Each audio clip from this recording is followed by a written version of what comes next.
សួស្តីអ្នកទាំងអស់គ្នាខ្ញុំនឹងបង្ហាញអំពីការអាប់ដេតឈ្មោះរបស់ឃុំ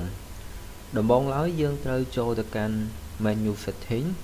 បន្ទាប់មកយើងចូលទៅកាន់ location បន្ទាប់មកយើងคลิกទៅលើខ្មែរ location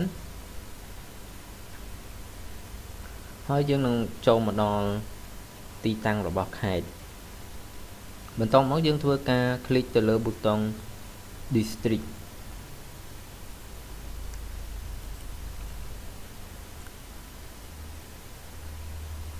ឥឡូវនេះគឺយើងមកដល់ទីតាំងរបស់ស្រុកបន្ទាប់មកយើងធ្វើការคลิกទៅលើប៊ូតុង Commune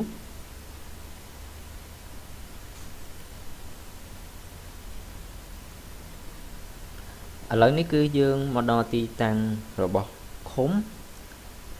បន្ទាប់មកយើងធ្វើការคลิกទៅលើប៊ូតុងពណ៌ខៀវគឺជាប៊ូតុង Edit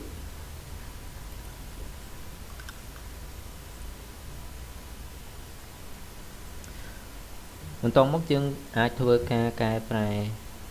ឈ្មោះរបស់ស្រុកនៅក្នុងប្រអប់មួយណាក៏បាន